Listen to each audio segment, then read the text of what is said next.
Emily Carter had traveled across many places for her photography work, but Montana always felt different. The air was crisp in a way she could never explain, and the open land stretched so wide that a person could feel both free and small at the same time. She had arrived a week earlier to take pictures of wild mustangs for a nature magazine, and though the trip was important for her career, something had been bothering her since the very first day.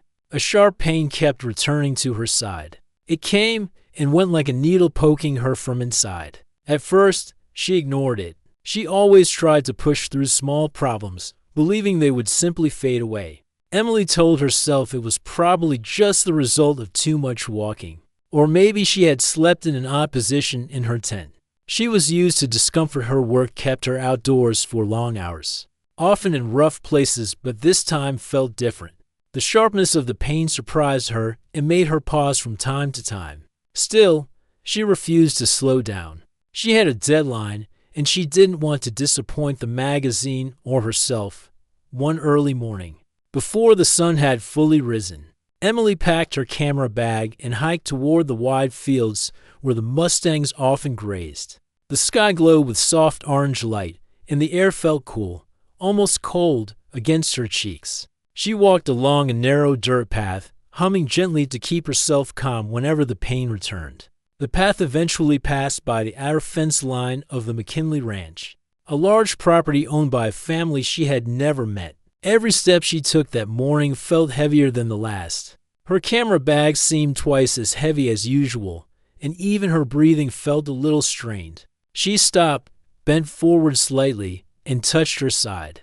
The pain pulsed in waves now, sharp for a few seconds, then fading into a dull ache. She shook her head as if that would clear it away. "You're fine," she whispered to herself. "Just keep moving."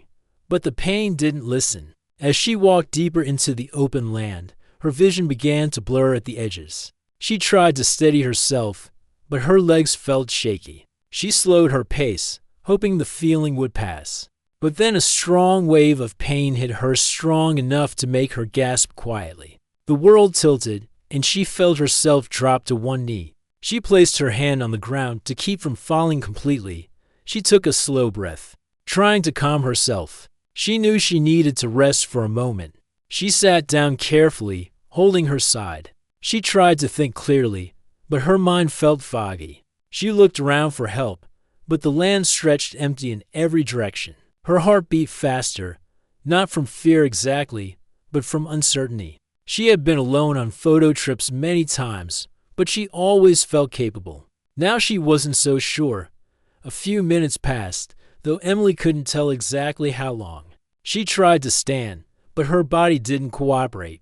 She lowered herself back to the ground, leaning against the fence post for support. She didn't want to admit it, but she needed help. At that same time, Jacob McKinley was riding out to check on a few young cattle that tended to wander too close to the fence line. Jacob was a quiet man in his late 40s who took care of the ranch mostly on his own. His life was simple and steady. He didn't talk much, but his heart was gentle, and he noticed everything that happened on his land. He rode slowly on his horse, taking in the morning light with calm eyes. He didn't expect anything unusual that day. As he approached the fence line, he spotted something that made him pull the reins in confusion. At first, he thought he saw a fallen backpack. Then he noticed movement, a small shift, a hand lifting slightly. His calm expression changed to concern as he urged his horse forward. When he reached the spot, he saw Emily sitting against the fence, her head lowered, her breathing uneven.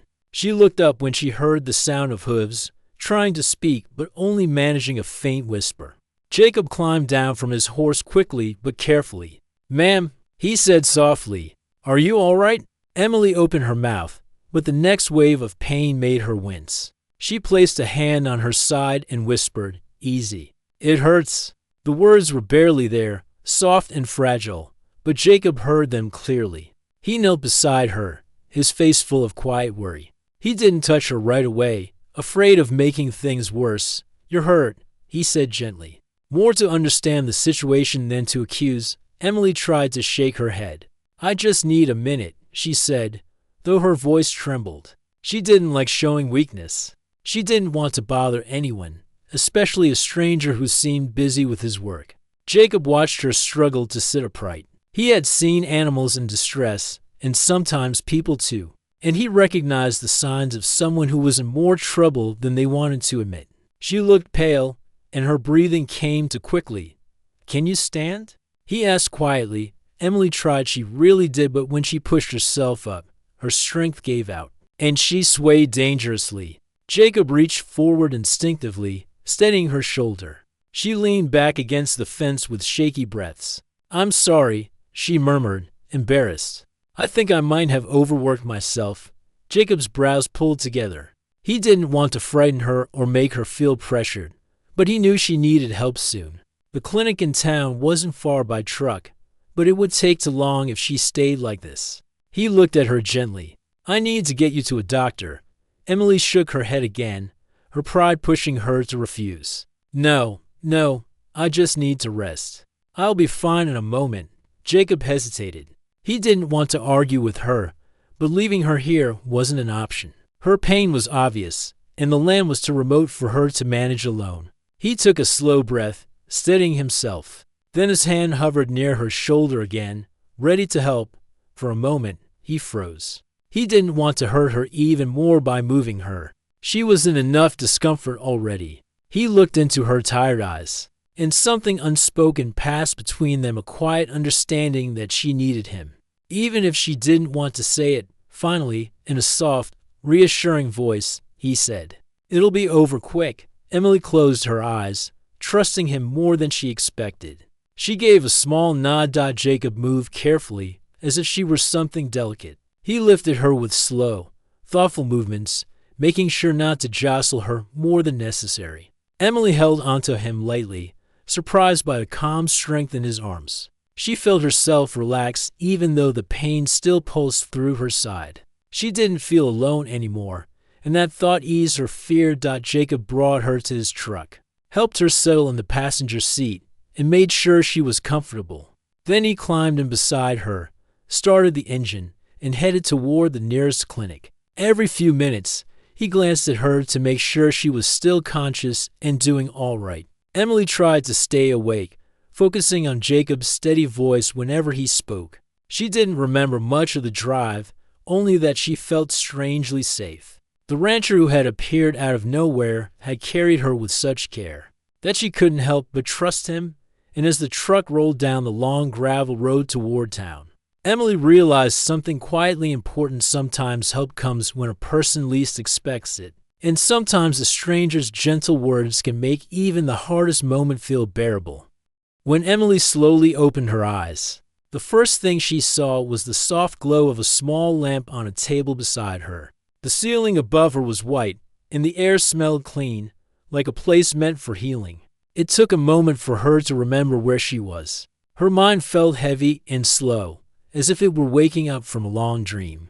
Then she heard quiet footsteps, and everything came back to her: the pain in her side, the ranch, the fall, and the kind rancher who had lifted her with such care. A gentle-faced nurse walked into the room with a warm smile. "You're awake," she said softly. "How are you feeling?" Emily tried to answer, but her throat felt dry. The nurse brought her a small cup of water, and as she sipped it, the fog in her mind began to clear a little more. The nurse explained that Emily had been brought in just in time, and that she had gone through a necessary surgery to fix her appendix. Emily listened quietly, her heart tight with the thought that she had been much closer to danger than she realized. She didn't even know how long she had been asleep.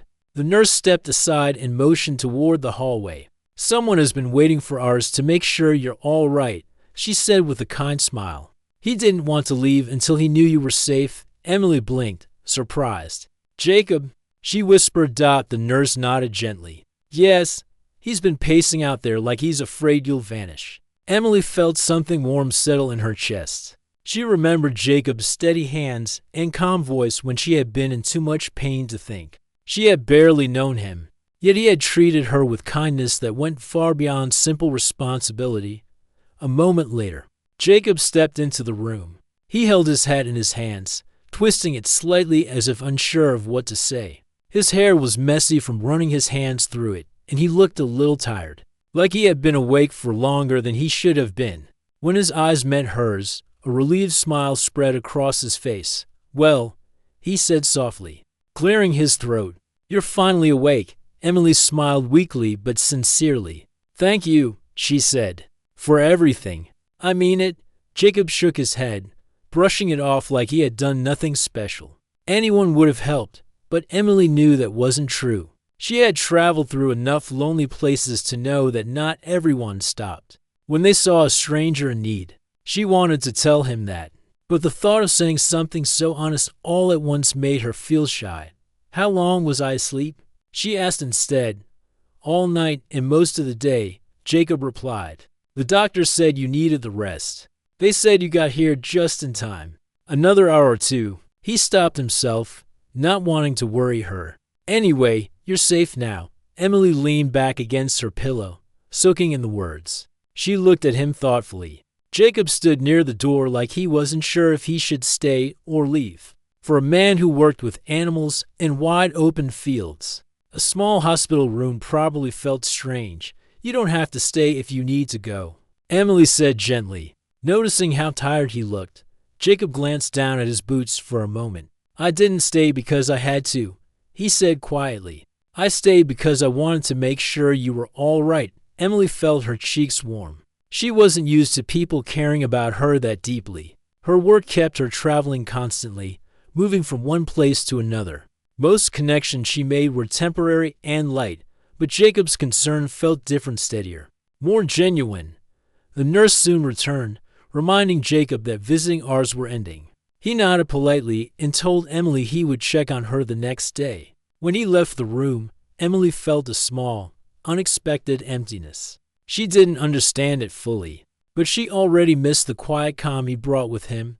The next day, Jacob returned with a small bag of fruit, a bottle of water, and a book about Montana landscapes. He placed the items on the table like someone who wasn't sure what people usually brought to hospital patients, but wanted to try anyway. Emily laughed softly when she saw the book. "You really came prepared," she said. Jacob shrugged lightly. "I didn't know what you liked to read." "I like this," she said, flipping through the pages. "Thank you." Over the next few days, Jacob visited her every morning and afternoon. He told her stories about ranch life, nothing dramatic, just simple things like caring for the horses, checking fences, watching the seasons change across the land. Emily loved listening to him. His stories were calm and steady, and they painted pictures of a life very different from her own. Sometimes Emily talked about her work to how she traveled from place to place, capturing wild animals and landscapes. Jacob admired her courage. He told her so once, and Emily felt a gentle warmth spread through her chest. She had never thought of herself as brave. She simply loved her work. But hearing his quiet respect made her see herself in a new light. When the doctor finally said she was well enough to leave the clinic, Emily didn't know where she should go. Her tent and equipment were still near the fields where she had collapsed. She couldn't return there alone, at least not yet. The doctor said she needed rest, and being out in the cold again could make her recovery harder. Before she could worry about it too much, Jacob stepped forward. "You can stay at my ranch until you're strong enough to continue your work," he said gently. "There's a guest room that hasn't been used in a while, but I can get it ready." Emily hesitated. She didn't want to be a burden, but Jacob's offer was sincere, and she knew she wasn't ready to handle things on her own. After a quiet moment, she nodded. "Thank you. I'd like that." Jacob drove her to his ranch, a cozy home surrounded by fields, old fences, and a wide sky that seemed to stretch forever.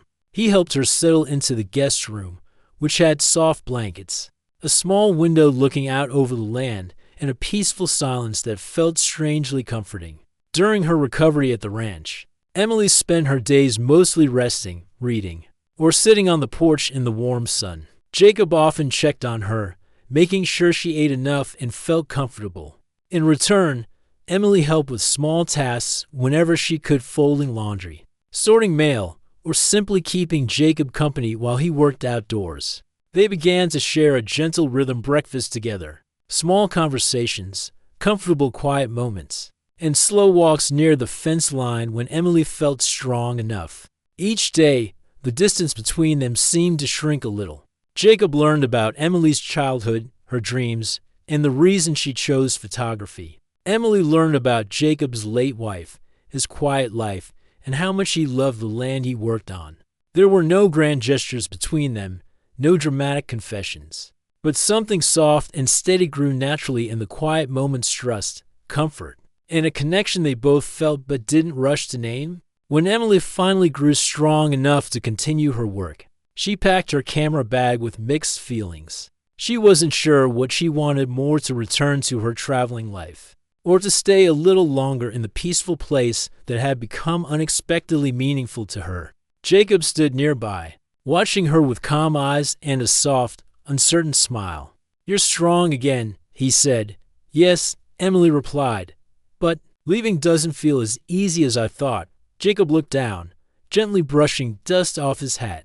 "You don't have to decide everything now," he said quietly. "You can go, do your work, live your life. And if you ever want to come back, well, the ranch will still be here."